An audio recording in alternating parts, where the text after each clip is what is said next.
el mes de abril. En esta ocasión contamos con una ponente de, de gran gusto para nosotros. Ella es egresada del Hospital Pediátrico de Tuxtla Gutiérrez, de pediatría.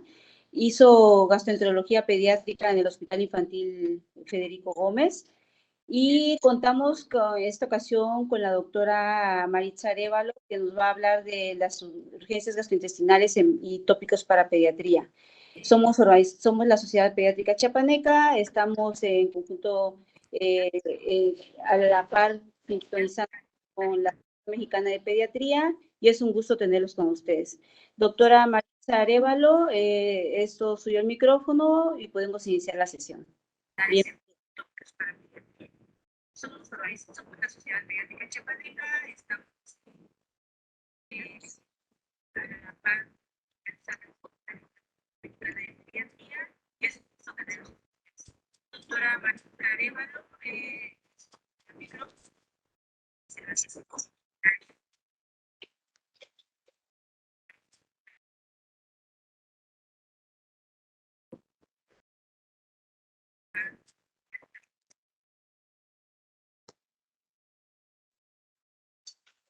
Adelante.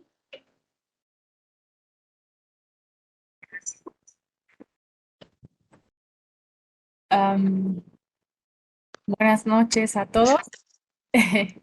Muchas gracias por estar aquí y por la invitación. Es de verdaderamente un honor para poder platicar con ustedes, sobre todo con la gente de la sociedad.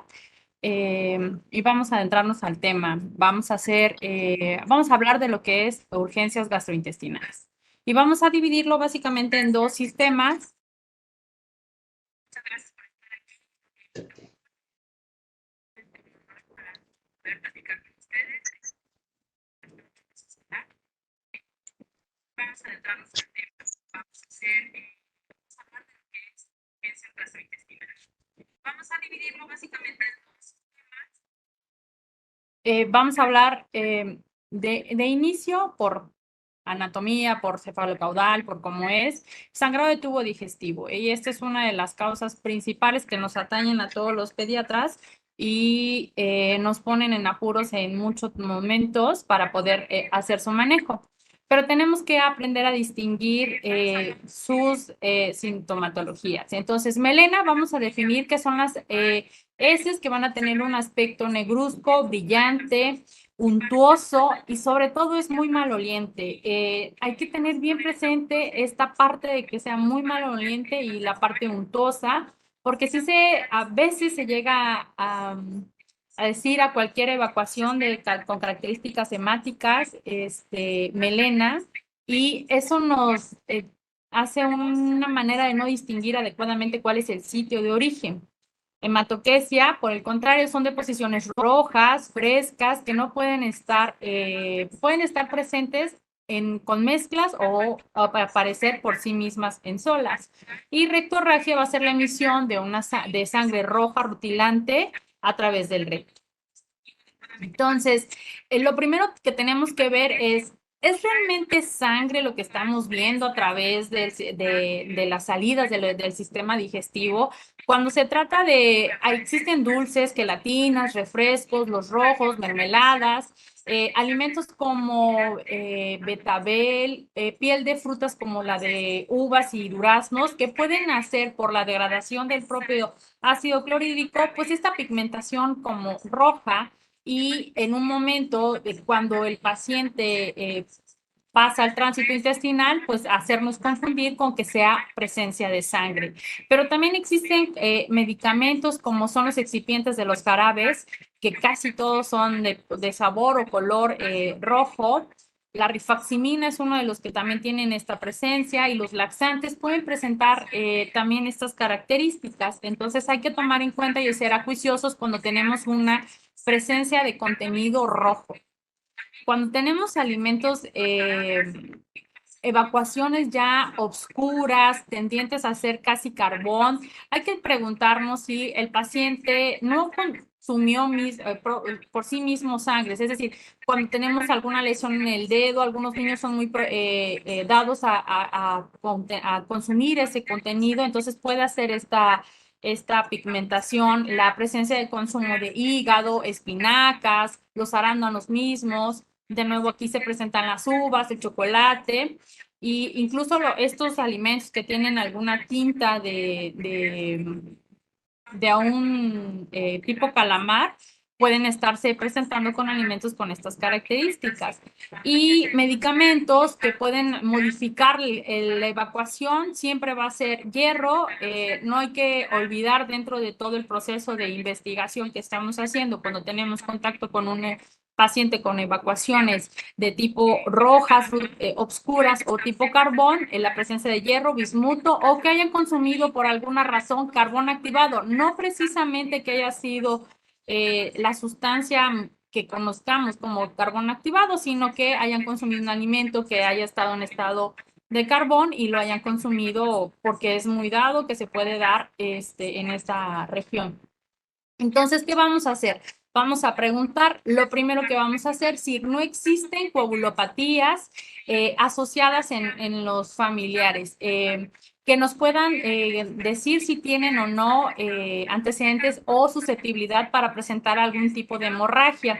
Enfermedades hepáticas a lo largo de la familia, que hay que preguntar si tiene o no antecedentes de hermanos fallecidos o familiares que hayan fallecido relativamente jóvenes. Las nefropatías y las cardiopatías están asociadas con estos episodios donde está incrementada por precarga y a nivel cardíaco el hígado, y esto va a dar secundariamente a una especie de manifestación de hipertensión portal sin que sea realmente un origen de fallo de la comunicación portal. Enfermedades aciopépticas que pueden estar teniendo un sangrado pequeño y que puede estar presente todo el tiempo. Antecedentes personales, siempre hay que saber la vía por la cual nace un paciente, si este paciente tuvo acceso o no a las profilaxis necesarias en la vida neonatal, es decir, hay pacientes que llegan con sangrado de tubo digestivo alto y bajo en edades neonatales que no tuvieron la suerte de tener la profilaxis y estamos ante un paciente con un sangrado secundario a esta ausencia. Si conocemos que tiene alguna enfermedad o cosas detonantes que podrían estar asociadas a los sangrados, como cuáles son los cateterismos umbilicales, que cada vez afortunadamente son menos, nos pueden condicionar a una degeneración cavernomatosa de la aorta y ser su primera manifestación un episodio de sangrado de tubo digestivo alto o bajo. Y la cronología de la introducción de algunos alimentos. Hay alimentos que pueden estar asociados a tener este pequeño sangrado por intolerancia, que pueden tener manifestaciones en la mucosa intestinal y obviamente presentar un poco de sangrado que tendríamos que saber para saber si podemos eliminar o hacer más acuiciosos en la introducción. Siempre tenemos que saber si el paciente está en un estado crítico. Si el sangrado fue lo suficientemente abundante que llega a hacer que el paciente se encuentre en un estado crítico, obviamente lo más importante en ese momento será mantener todas las vías de soporte para que el paciente sobreviva y podamos hacer lo que continúa, ¿no? Para que tengamos paciente. Saber siempre los fármacos que consume. Hay fármacos que pueden llegar a llevarnos a una falla hepática. Como bien sabemos, la dosis de paracetamol a veces puede estar infravalorada de lo que puede estar presentando el paciente. Entonces, esa es la razón por la cual es muy necesario estar presentes y nos puede llevar a una falla hepática esta propia este propio medicamento. Y así hay varios medicamentos que nos pueden estar presentando. O la ingestión de cuerpos extraños, estos cuerpos extraños que pueden ser de características con picos que puedan hacer que se desgarre la mucosa y sea la razón por la cual tengamos estas lesiones sangrantes y que nos lleven a un sangrado de tubo digestivo. Entonces, tenemos que saber si es un paciente que tiene que entrar a urgencias o si es un paciente que podemos manejar de manera ambulatoria. Entonces, el paciente que tiene que entrar a urgencias, obviamente, es el que tiene inestabilidad hemodinámica, que tenga un sangrado masivo o activo, que tenga algún sangrado a algún otro nivel, que además se sospeche de que hay una hepatopatía que pueda estar causando como base este sangrado, entonces que sea una manifestación de una hepatopatía grave o sospecha de alguna patología quirúrgica que nos pueda llevar, pues, obviamente, a resolverlo de manera más, de otra manera que no sea clínica. Y los pacientes que van a consulta, si estos han sido, si el sangrado no ha sido lo suficientemente abundante como para comprometer lo que sería la vida, y requiere solamente el abordaje a lo largo, porque el abordaje finalmente termina siendo un poco largo y no requiera estar solamente hospitalizado, sometiéndolo a algún riesgo extra de lo que no debería tener el paciente. Entonces, eso es básicamente la única diferencia, es la inestabilidad hemodinámica. Entonces, obviamente tenemos que siempre saber cuánto de hemoglobina, el descenso de hemoglobina que tuvo, el tipo de plaquetas, porque eso tiene que ver con la función hepática y esta mucho tiene que ver con la manera en la que nosotros estamos coagulando, ¿no? Una trombocitosis, por ejemplo, nos podría llevar a una sospecha de enfermedad inflamatoria intestinal, y esta, si la asociamos que esté con trombocitopenia, ha sido un poco más como hallazgo el hecho del sangrado, puede ser como la manera en la cual puede estar como debutando. Rara vez pasa eso, pero puede estar presente. Los reactantes de fase aguda, hay que siempre investigar que el paciente no esté asociado a procesos infecciosos, no hay que olvidar las fallas hepáticas por salmonela que se han estado viendo. Siempre tenemos que saber, por ejemplo, este índice que no es como muy habitual que lo sepamos, que el boom creatinina, si este tiene una relación por arriba de 30, esto nos va a ser sugestivo de una hemorragia digestiva alta. Entonces, el tiempo en lo que es absorbido nos puede estar manifestando la manera en la que se está concentrando. Entonces, nos puede orientar a que esta esté alta y el tipo de etiología y propio manejo que podamos llegar a hacer. Entonces, siempre tenemos que hacer sangre oculta en heces. A veces no es suficientemente evidente la hemorragia, y siempre tenemos que estarla buscando como casi que con lupa. Entonces, las pérdidas fecales a través de esto pueden ser muy pequeñas, pero pueden llegar a una anemia que ya pueda ser significativa. Entonces, es lo que tenemos que estar vigilando. Entonces, hay que tomar en cuenta nada más que lo normal es que cualquier persona pueda llegar a perder entre 0.5 a 1.5 mililitros al día de lo que sería contenido hemático a nivel intestinal, y esto no sería muy significativo. Es decir, sí puede tener una cruz, pero no más de estas. La mayoría de los test te pueden dar por arriba de 2, y es así como lo estamos viendo. Hay que ver siempre radiografías de abdomen, esto en búsqueda de lesiones que no se hayan observado, o que el niño mismo no pueda decir que, por ejemplo, se haya deglutido algún tipo de objeto que pueda haber estado haciendo una lesión y la manifestación sea vómito o una evacuación sanguinolenta que lo ponga en un estado crítico con datos de un abdomen agudo. Entonces, una vez que tenemos un sangrado de tubo digestivo, es muy importante que en efecto tenemos que inhibir la actividad del ácido clorhídrico, y tenemos varias maneras de hacerlo. Los inhibidores de bomba de protones, estos se pueden utilizar de 1 máximo 2 miligramos kilo dosis, divididos entre 2 a 24 horas con un máximo de 40 miligramos día. El esomeprazol tenemos en menos de 25 miligramos, en pacientes de menores de 25 kilos, 10 miligramos cada 12 horas podemos estar dando, hasta los 35 a 30 y mayores de los 35 podemos dar hasta 40 al día. Y pacientes con pantoprazol, idealmente está manejado para niños mayores de 12 años y casi siempre la mejor manera de utilizarlo es de 20 hasta 40 de acuerdo a la necesidad que vayamos teniendo. Esto es una manera de disminuir la capacidad del ácido para hacer el sangrado a nivel, si hay una lesión en la mucosa. Tenemos citoprotectores, pero hay que recordar que los citoprotectores requieren un pH ácido. Entonces, ante una emergencia, podríamos utilizar inhibidores de bomba y citoprotectores, sí, pero estos no deben de pasar más de 48 horas a 72 horas cuando se están utilizando. Hay que poner atención que la dosis es de 40 a 80 miligramos kilo día, 4 tomas o lo que equivaldría 1 gramo cada 6 horas en niños mayores de 40 kilos. Entonces, podemos utilizarlos juntos para cuando queremos hacer una inhibición de un sangrado para corregir o tratar de mantener la disminución de la lesión de la mucosa gástrica.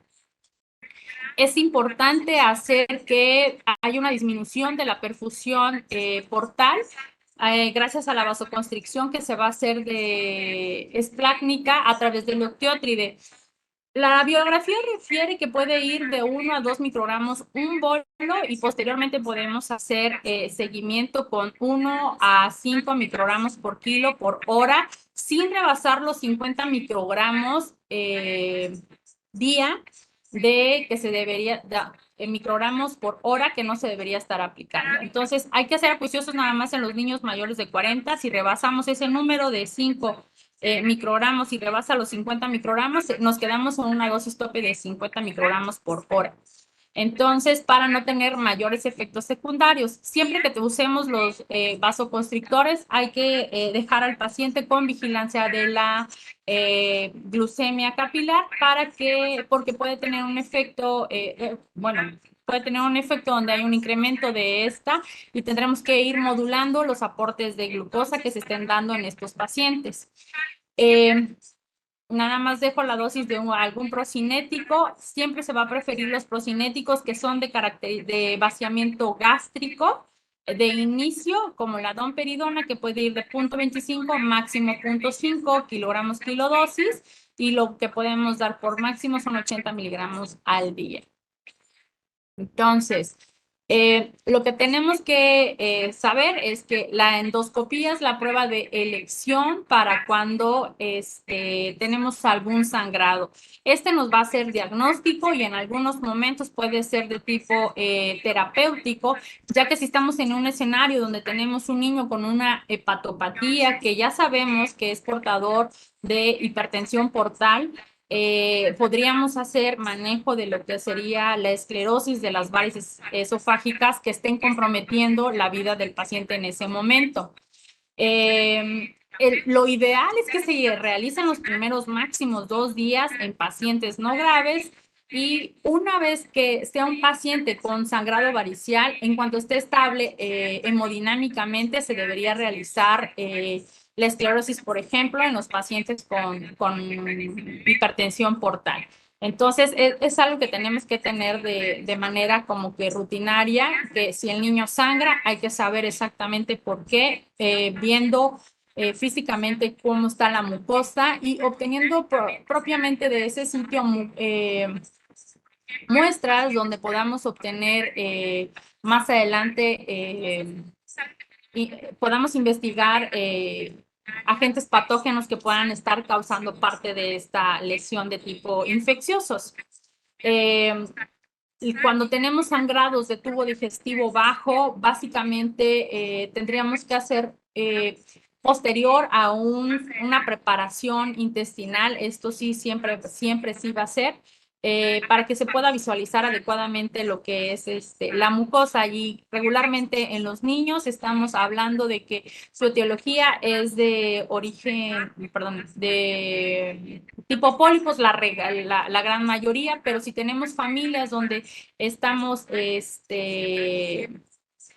ante antecedentes de polimatosis familiar, tendremos que hacer una investigación continua porque estos pacientes sí pueden tener un sangrado recurrente del tubo digestivo bajo. Ahora vamos a entrar a lo que son las urgencias hepáticas y esto se divide básicamente en 5 entidades con las cuales no se pueden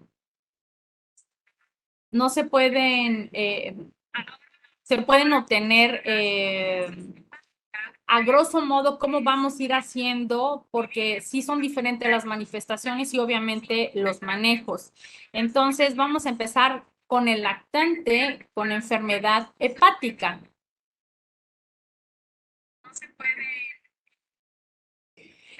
Entonces, aquí voy a irme deteniendo en ciertos datos para ir recordando que el 60% de los recién nacidos de término y el 80% de los recién nacidos pretérmino van a desarrollar una ictericia fisiológica, pero hay que recordar que esto es a base de bilirrubina no conjugada y no hay manera de que se presente en otro sitio. Los pacientes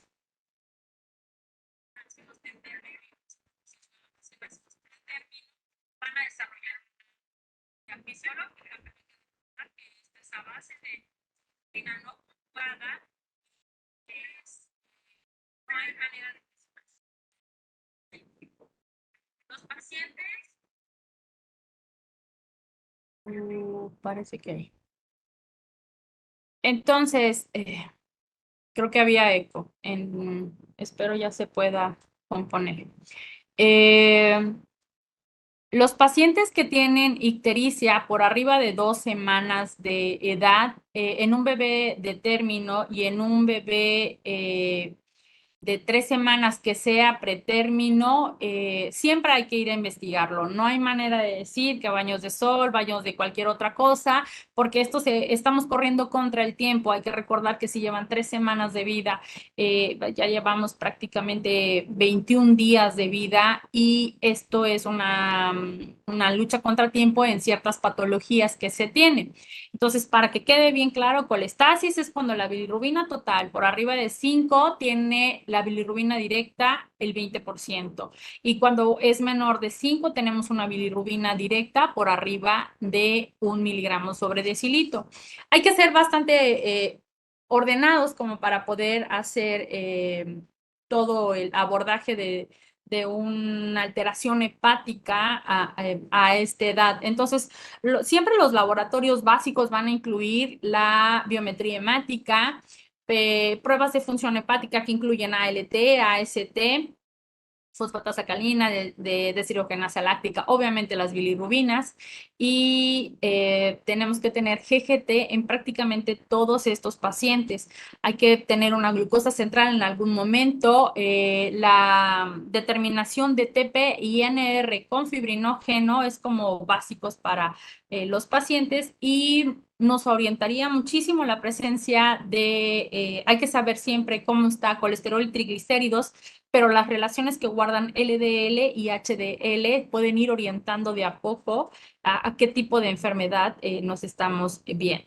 Entonces, vamos a hacer el abordaje siempre manteniendo este orden. Entonces, tenemos que descartar siempre los infecciosos, virus hepatotropos, virus de hepatitis A, B, C y últimamente se ha observado que hay una mayor incidencia de infecciones por hepatitis E, al menos en México. Entonces, A y E son de los que van más como a presentarse de manera común. Virus de Epstein-Barr, la infección por algún virus asociado o bacteria asociada por infección por TORCH, VIH y VDRL son necesarios de descartar siempre en la edad de lactantes o bueno, sí, a lactantes jovencitos.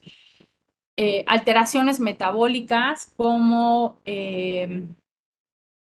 tenemos que ir viendo gasometría, lactato.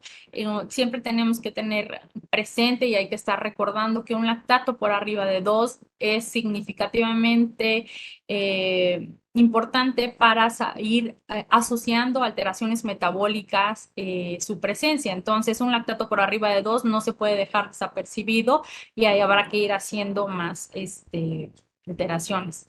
En el tamiz metabólico, los institucionales, casi siempre galactosemia, tirosidemia, hipotiroidismo, fenilcetonuria y fibrosis quística son las enfermedades que se buscan, pero hay enfermedades como las acidemias y alteraciones en la urea y en el perfil de las proteínas y de los ácidos grasos y de los ácidos biliares que no se van a encontrar en este perfil metabólico. Por eso casi siempre hay que incluir, hay que ampliarlo en estos pacientes, hacer el tamiz metabólico ampliado y que siempre incluya perfil de acilcarlitinas para que no tengamos atrasos en su diagnóstico adecuado. Dentro del abordaje estructural es muy importante que los pacientes tengan, de acuerdo a las probables lesiones, valoración por oftalmo, por cardiología y obviamente por imagenología que nos ayuda a encontrar, por ejemplo, en ojo, la presencia de cataratas, pues rubiola congénita, pero la galactosemia también está presente. El invertoxón posterior se puede asociar a síndrome de Alagille, pero siempre hay que saber que alrededor del 40% de la población puede tener una invertoxón posterior y no significará absolutamente nada, sino esto es a través de puntos.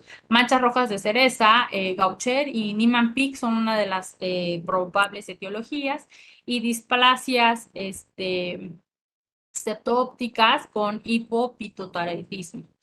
Cuando tenemos en el corazón valoración, tenemos que buscar, habrá que comentarle siempre a los médicos que no sean bastante descriptivos con lo que serían las ramas pulmonares, porque estas pueden estar atrésicas o estenóticas en los síndromes de Alagille y comunicaciones interauriculares o ventriculares o vena cama inferior ausente si se observa en atresia biliar. Entonces es parte de nuestro abordaje.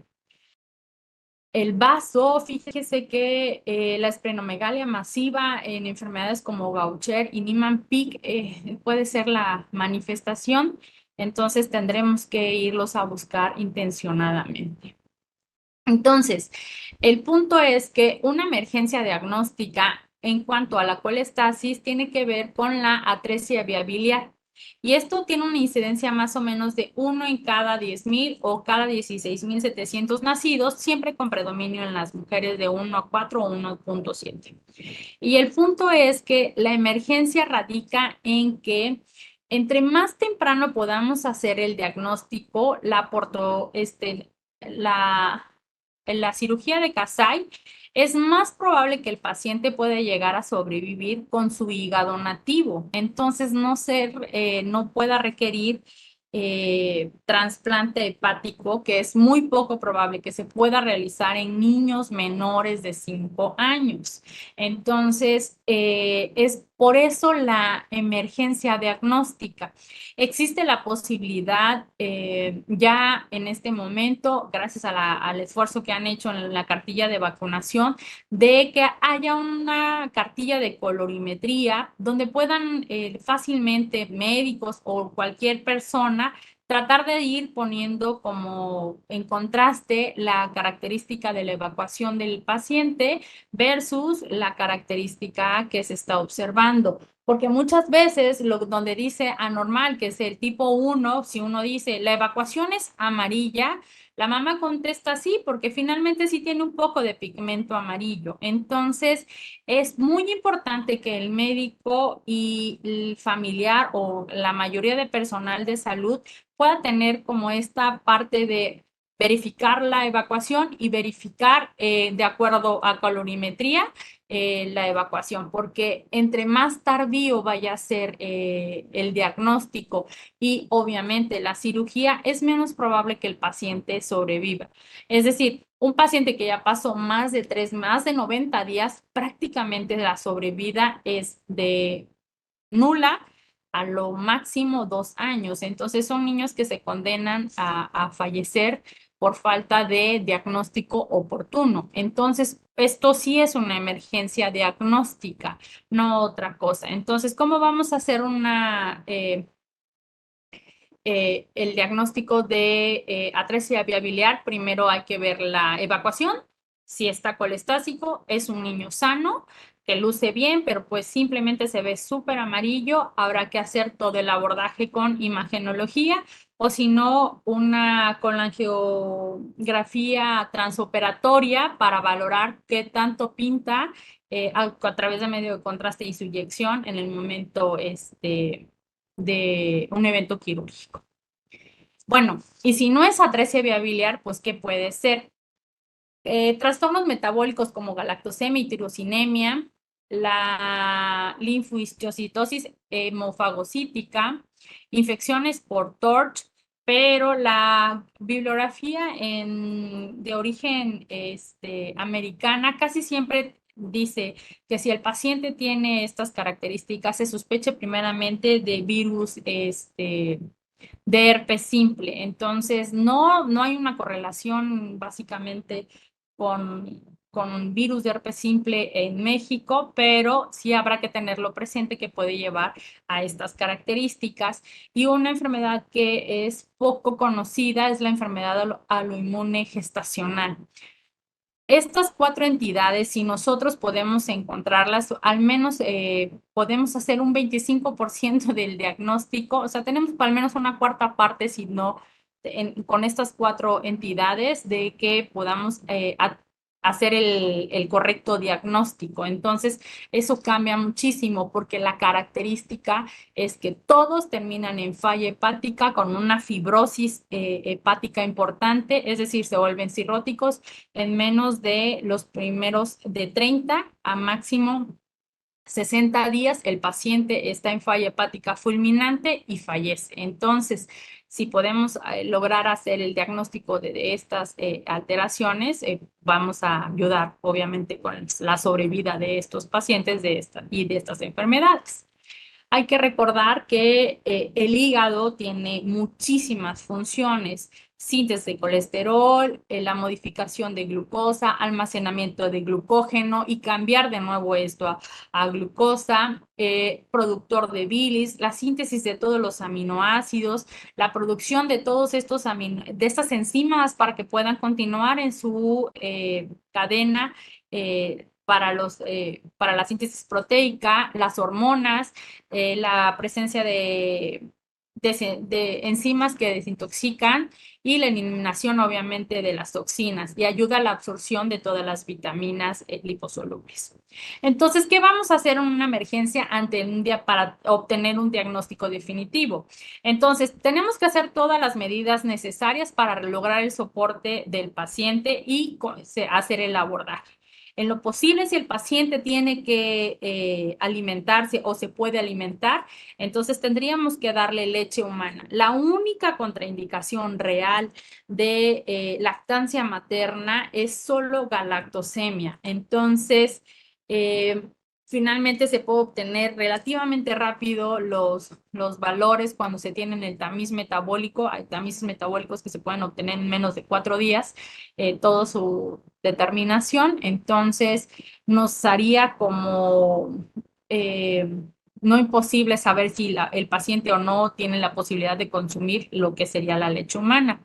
Si no obtenemos o no tenemos el recurso de la leche humana, podemos utilizar fórmulas especializadas que estén extensamente hidrolizadas, que tengan aporte de triglicéridos de cadena media, porque estos, entre más sea el porcentaje que tiene de contenido, es mejor la absorción y podemos mantener un estado de nutrición en el paciente. Entonces, es muy importante que tenga estas características. Siempre deberemos de mantener una perfusión de glucosa estable. Hay que recordar que como son lactantes pequeños, la glucosa no debe estar por debajo de 4. Si el paciente manifiesta hiperglucemia, que sería muy poco probable, porque ya tiene alteraciones hepáticas, tendríamos que utilizar todo el arsenal que tengamos disponibles para llevarlo a una normoglucemia, pero siempre con perfusión mínima de 4. El soporte de las vitaminas liposolubles A, C, D, E y K, tenemos que dárselos. Cuando nosotros tenemos bilirrubinas directas presentes bañando en lo que sería el intestino, hay una disminución de lo que es la saponificación y por eso las vitaminas liposolubles, a pesar de incluso estar en dosis adecuadas, estas están en subabsorción. Entonces, por esto se tienen que suplementar sí o sí. Mejorar la disfunción de el contenido biliar con ácido ursodeoxicólico de 20 miligramos kilo día, puede ir de 20 hasta 30 miligramos kilo día. Y casi siempre la tenemos que hacer en una sola toma, no tenemos que estarla dividiendo para no tener tantos errores en lo que sería la dosificación, porque no existe un jarabe en presentación que podamos estar dando adecuadamente. Todas estas son las medidas de sostén para que podamos continuar con lo que sería el abordaje que habíamos planteado previamente. Una vez que se tiene el diagnóstico, pues obviamente hacer lo que se tiene que hacer para que podamos llegar a la eliminación de cualquier toxina o lesión que se esté haciendo hepática. Entonces, hasta ahí. Vamos a adentrarnos ahora dentro de estos grupos a lo que sería la falla hepática.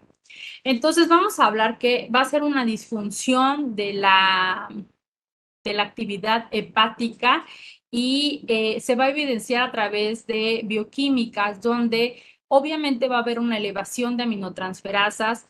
Antes se decía que era de 2 a 3 veces mayores a los basales que se tenía en el paciente. Es decir, todo lo que rebase 150 miligramos sobre decilitro de ALT o AST, estamos hablando de eso. Pero se empezó a hablar más bien de como parte de la función hepática, son la síntesis de proteínas y existe una coagulopatía. Entonces, TPEP que no corrige con vitamina K y que esté por arriba de 15 con un INR de 1.5 con encefalopatía, se considera falla hepática. Y un TP o un INR por arriba de 2 sin o con encefalopatía sin lesión hepática previa, ya se define como falla hepática. La evaluación inicial siempre va a ser aminotransferasas, vigilar la coagulopatía, la función total de lo que sería de las bilirrubinas a través de la vigilancia de bilirrubina total y las fracciones que tienen en estas, la capacidad de síntesis de albúmina que nos habla obviamente de la disfunción hepática que está teniendo, el amonio, mantener la perfusión de glucosa y un perfil metabólico donde nos da un recuento de plaquetas que también es parte de la función hepática y algunas alteraciones en los electrolitos son muy importantes. Siempre hay que tomar en cuenta que hay etiologías de acuerdo a edad. Prácticamente de lo que habíamos hablado en los niños menores de 3 meses es parte de lo que habíamos hablado en el abordaje de niños con colestasis previamente. En los niños entre 3 a 18 años, obviamente la primera causa va a ser de tipo infeccioso y la segunda causa va a ser de tipo tóxico. Entonces, por eso hablábamos de investigar siempre qué tipos de alimentos, medicamentos está consumiendo el paciente.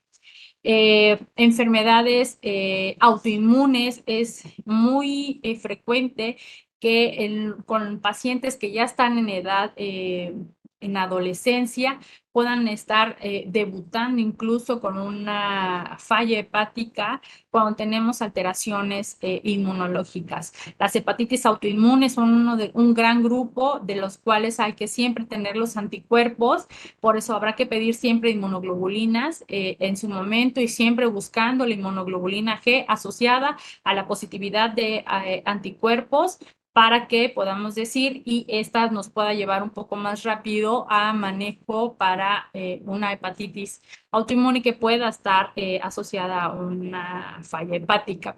Enfermedad de Wilson también es muy importante, pero esto se va a observar en niños grandes. La toma de ceruloplasminas y cobre urinario básicamente se reserva para adolescentes. Previamente no hace tanta lesión los niños. Y es muy importante que vamos a hacer con un paciente con falla hepática. Primeramente, vigilar que los líquidos estén restringidos, tratar de mantener balances hídricos negativos y esto ¿por qué es? Porque los pacientes con falla hepática siempre van a tener hiperamonemia y la hiperamonemia por sí misma hace mucho edema cerebral. Si yo me paso en líquidos, el edema cerebral va a ser tal que el paciente básicamente no va a tener espacio, va a ser datos como de hipertensión endocraniana y justamente por eso es tan importante ir con balances de neutros a negativos con los líquidos mínimos requeridos. Con los pacientes siempre se debe de tratar de tener como objetivo el aporte de los electrolitos que pueda hacer que el sodio se mantenga entre 135 a 145 miliequivalentes. Y hay que vigilar que el sodio se mantenga en niños menores de 10 kilos, de 2, máximo 3 miliequivalentes. Y en niños, cuando ya se utiliza por metro cuadrado, máximo 20 miliequivalentes metro cuadrado día.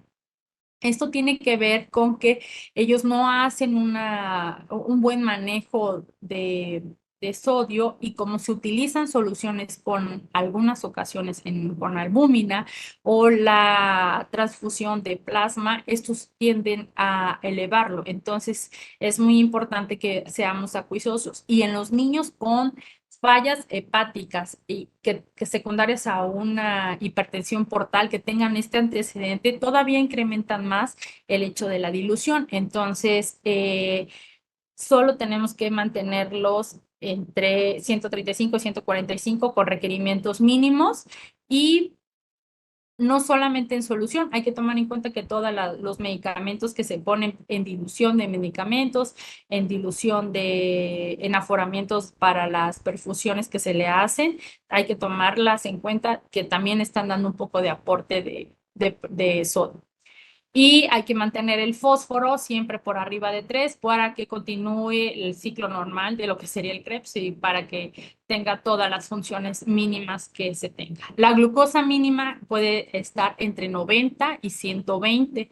Cuando los pacientes tienen un episodio de hipoglucemia, hay que recordar que la corrección tiene que hacerse más o menos entre 30 a 1 hora para que este incremento de glucosa sea lo suficientemente lento y pueda hacer que no haga un pico muy alto y las hormonas contrarreguladoras lo bajen demasiado y haga que el incremento del edema cerebral sea mayor.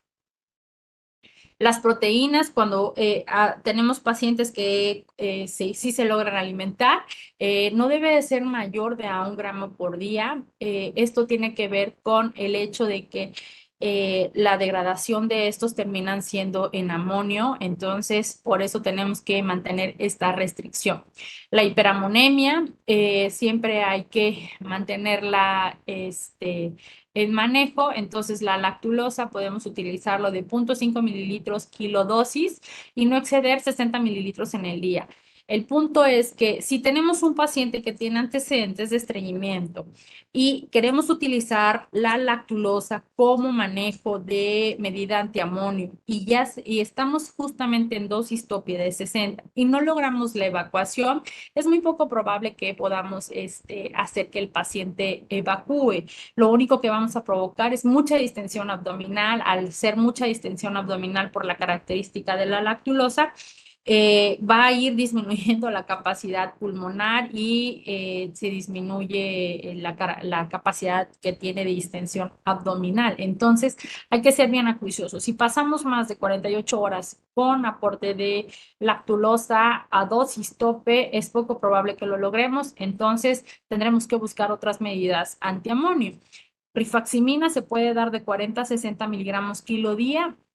Aún en niños no hay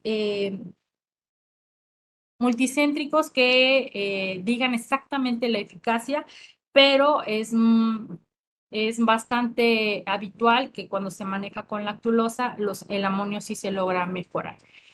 Hay que hacer en algún momento de todo este manejo en las primeras horas más bien de manejo, una tomografía para evidenciar el edema y qué tan severo es, y no hay que olvidar que los balances siempre se deben de mantener negativos. Ahora, cuando tenemos el otro apartado dentro de las urgencias hepáticas, tenemos masas hepáticas y estas van a ser de tipo o absceso hepático o una neoplasia o tumores vasculares o trauma hepático. Así es. Sí. Entonces, trauma hepático va asociado a alteraciones vasculares que se puedan presentar. Entonces, ¿qué vamos a hacer cuando tenemos algo que tenga que estar asociado a una masa hepática? Lo primero que tenemos que hacer es, pues obviamente, hacer que el paciente, si está en choque, se mejore, se recupere de todo el estado hemodinámico grave que pueda tener. Y lo segundo es hacer un ultrasonido para detectar de qué tipo de origen es la masa. Entonces, esta nos va a permitir, el ultrasonido siempre tiene que ser Doppler para buscar si no tiene alteraciones vasculares. Entre más pequeños sean los niños, es más probable que las masas abdominales que se encuentran como hallazgo nos puedan estar asociadas a alteraciones vasculares. En la edad de lactantes, ya más asociadas a masas de tipo tumorales, y entre más grandecitos sean estos pacientes, es más probable que estos puedan estar a algo tipo absceso.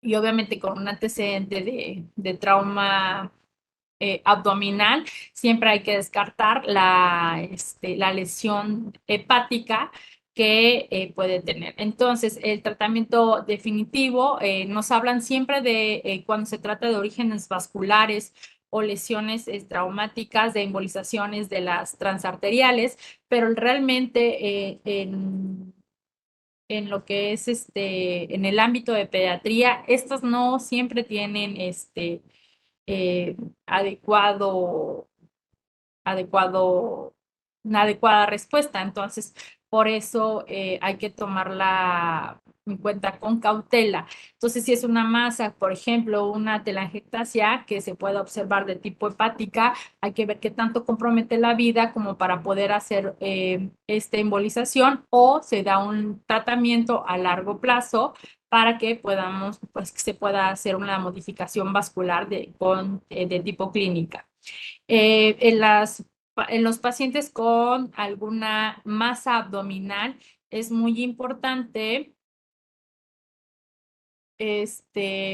realizar la toma de marcadores. Bueno, no son marcadores, bueno, sí, marcadores que nos puedan orientar a una lesión de tipo maligna en los pacientes, y con ello, pues obviamente establecer el diagnóstico. Y en los pacientes que sean sometidos a eventos quirúrgicos por ruptura de la cápsula, por un abdomen agudo secundario en una ruptura hepática, hay que siempre vigilar la característica de la vía biliar y de la vascularidad que tenga posterior a toda esta restricción de lo que serían las características anatómicas en el paciente.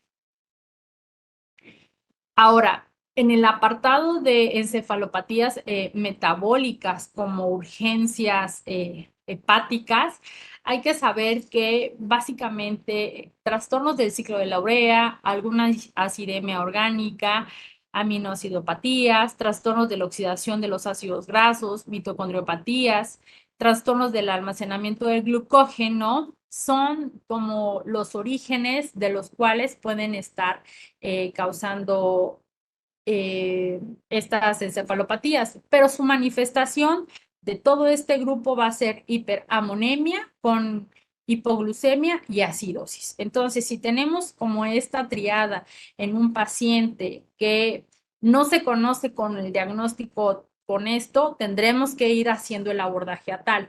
Pero si ya lo conocemos que tiene este diagnóstico, entonces lo primero que vamos a hacer y buscar es la glucosa en plasma para determinar si tiene glucosa, hipoglucemia o no, la característica de los electrolitos séricos para ver si estos se están modificando, amonio plasmático, obviamente pruebas de función hepática, TP, y la gasometría en búsqueda de lactato.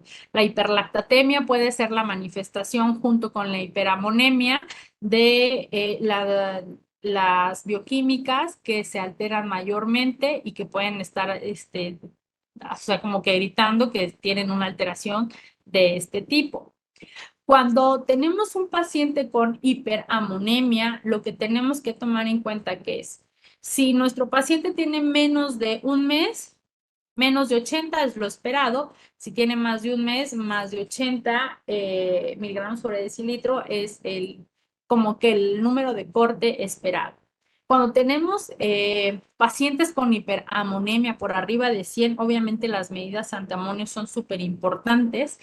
Rifaximina vuelve a presentarse, la dosis de lactulosa es una de las principales, pero cuando tenemos hiperamonemia por arriba de 300 milimoles, es ya indicado una hemofiltración para que podamos alcanzarlo, porque casi siempre está asociado a una acidosis metabólica que no se puede bajar de manera rápida. La corrección de la glucosa tiene que ser inmediato, sobre todo en neonatos, pero no hay que olvidar el número, menos de 46 miligramos sobre decilitro es la corrección, y hay que recordar que la corrección tiene que pasar en un periodo de 20, máximo 30 minutos, no porque es muy pequeño el volumen, se puede pasar súper rápido para que este aumento sea gradual y las hormonas contrarreguladoras no nos sean más perjudiciales. En pacientes conocidos con todas estas metabolopatías, hay que estar seguros del aporte de glucosa kilo minuto. Entonces, en los menores de un año, una glucosa kilo minuto entre 8 y 10 es lo ideal. Pacientes ya preescolares, de 4 a 6 años, pues de 6 a 7, y así vamos a ir disminuyendo de 2 en 2 hasta que lleguemos a la adolescencia, que tiene un mínimo de 4 a 5, y si ya fuese un adulto, de 3 a 4 es lo mínimo que tiene que hacer. Entonces se nota que es un aporte que tiene que estar alto para que disminuyamos el anabolismo que pueden hacer. Entonces, con relación a esto, la alimentación se debe de asegurar que tenga al menos 100 kilocalorías kilo día para evitar la degradación de proteínas, y las proteínas que se introducen van a ir de 1 gramo en gramo hasta que se pueda llegar a los límites de acuerdo a edad y peso en cada paciente. Vitaminas que se tienen que utilizar: carnitina intravenosa con una dosis inicial de 100 miligramos kilodosis, con una dosis de mantenimiento que se pueden repetir hasta en 4 ocasiones para que mantengamos mejor. Y la vitamina B12, 1 miligramo al día mínimamente se debería estar aplicando.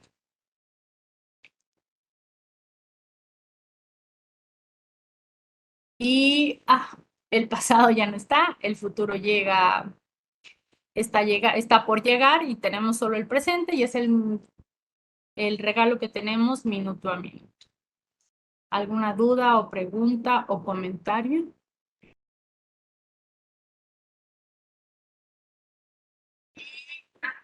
Está por llegar, tenemos solo el presente.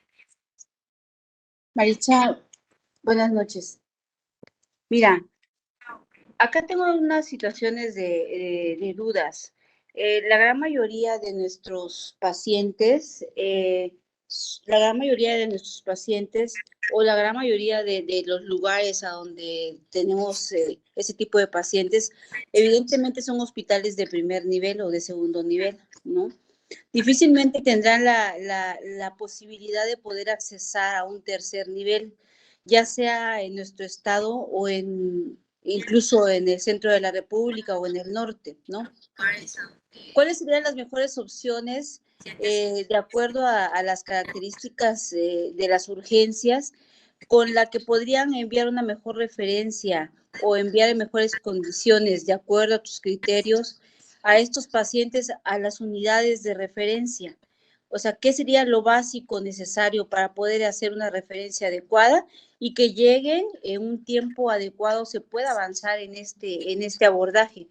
Porque tomando en cuenta esta situación que no todos tenemos un acceso a un tercer nivel y que en comunidades alejadas, como en el sureste o en la Ciudad de México o en el centro o en el norte, que la accesibilidad también es muy difícil, se puedan iniciar estos abordajes en los niveles en donde se encuentren.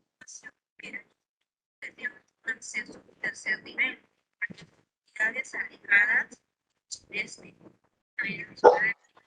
en el centro, porque la accesibilidad también es muy difícil, se pueden iniciar esos abordajes en los niveles en donde se encuentran.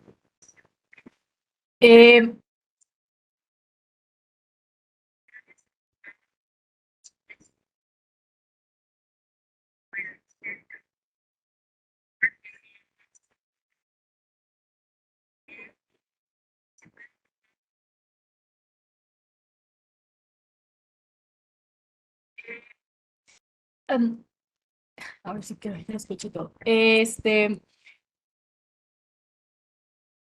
abordaje se tiene que hacer básicamente planteando con lo que se tiene en cada unidad. Creo que todas las unidades de absolutamente toda la República tienen el acceso a un tamiz metabólico, no precisamente el ampliado, pero sí tenemos un acceso al tamiz metabólico, por ejemplo, del que se hace en el sistema de salud con estas 4 enfermedades. Por ejemplo, niños pequeños, lo primero que hay que hacer es mantener en lo posible su nutrición. Sí, por eso es tan importante lo que mencionaba de la lactancia materna que se pueda seguir manteniendo en lo que se obtiene un resultado, por ejemplo, de este tamiz que sí incluye galactosemia. Entonces, esta es como un avance que se podría tener en lo que se puede llegar a una unidad de tercer nivel en lo que se refiere. De entrada, el manejo en cualquier niño con colestasis, a fuerzas tendremos que aprender que se pone una dosis de vitamina C, D invariablemente. El aporte de la vitamina C, D, por ejemplo, en neonatos la dejan muy corta, no llegan ni siquiera a requerimientos. Entonces sí hay que ponerle a esos pacientes porque hay una disminución de la capacidad de la absorción por la característica de lo que explicaba de las bilirrubinas directas, de 1 mililitro mínimamente hay que estarle poniendo, complementar con la vitamina D, al menos 4,000 unidades por cada ocasión. Y creo que a eso sí podríamos tener acceso en las unidades de referencia, en lo que obviamente tenemos que ser acuiciosos en la manera en la que presentamos a los pacientes, porque tal vez se puede divagar y pueda aparecer un paciente nada más con datos de una sepsis porque puede tener estas características y realmente estamos buscando. Entonces, pHs ácidos con hiperlactatemia, o sea, hay que ser muy incisivos en cuanto a cuando se presenta a un paciente que la hiperlactatemia está presente y que se tiene acceso a tales cosas y las dosis de mantenimiento para que se puedan llegar a tener. Ahora, en cuanto a lactantes, en cuanto a pacientes con falla hepática, es muy importante que los pacientes con falla hepática sepamos hasta cuándo sí. Entonces, pacientes en los que son debutantes de primera ocasión, bueno, la primera vez que debutan son niños previos sanos, que no tenían patologías hepáticas previas, en los que la falla hepática va incrementando a pesar de todas las medidas que se están haciendo de inmediato, y ya tenemos un abordaje donde está descartado el proceso infeccioso, que es la primera causa para que la pueda rechazar el centro de trasplantes, por ejemplo. Ya está descartado justamente ese abordaje. Tendríamos que empezar a pedir a presentar al paciente en centros de recepción donde puedan tener mejor pronóstico en cuanto a manejo de tercer nivel. El único hospital hasta este momento certificado para el trasplante hepático es el Hospital Infantil Federico Gómez. Entonces, habrá que hacer esta presentación del paciente para que vayan tomándolo obviamente en cuenta. Cuando nosotros referimos un paciente con estas características, tenemos que decir pues que obviamente lo infeccioso ya está descartado, que está en condiciones como para poder realizar un traslado. El traslado tiene que ser de lo mejor hecho, me refiero que siempre tiene que tener infusión de la glucosa, siempre tiene que, casi todos los pacientes tienen soportes a través de algún tipo de aminas o inotrópico, y siempre tendrá que mantenerse el tipo de trasplante que se tenga que hacer, y obviamente hacer conciencia a los familiares que se tendría que trasladar a un paciente con estas características para que obviamente acepten el traslado, y para ver si puede ser o no candidato a lo que sería un trasplante, porque serían de los primeros que entran a la lista en caso de que pues, se pueda tener el acceso a un hígado. Paciente con estas características para que obviamente acepten el traslado. Muy interesante lo que nos dices y ante todo porque en cada región tenemos causas específicas que nos dan falla hepática. Por ejemplo, en nuestro estado es muy común en ciertas partes de los Altos, por ejemplo, y del norte, las hepatopatías o las fallas hepáticas por hongos, ¿no? O por ciertos fármacos que se dan de manera alternativa para algunas situaciones por los papás. Así también hay circunstancias que de antemano nos causarán esa falla hepática fulminante y que nunca podemos llegar a discernir el origen, ¿no? Entonces, es importante saber, de acuerdo a cada región en la que vivamos, cuál es la causa más común de falla hepática que se llega a presentar en nuestros grupos pediátricos para poder hacer una referencia adecuada y un manejo adecuado, ¿no? Yo creo que nos quedamos con esta parte y te agradecemos mucho el tiempo, la hora y la discusión, Maritza, y pues al parecer ya no hay más dudas y pues de antemano te agradecemos toda la disponibilidad. Nos quedamos con esta parte y te agradecemos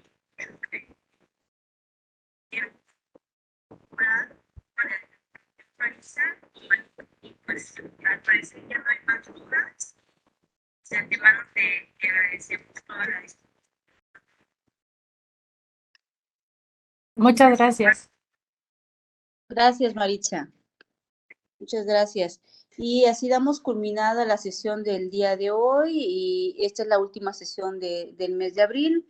Estamos transmitiendo a través de la página de la Sociedad Mexicana de Pediatría y a través de nuestras redes sociales y los invitamos nuevamente próximamente para que aparten la fecha de julio para nuestro Congreso Nacional. Muchas gracias a todos, muchas gracias Maritza y que pasen buenas noches. Estamos transmitiendo a través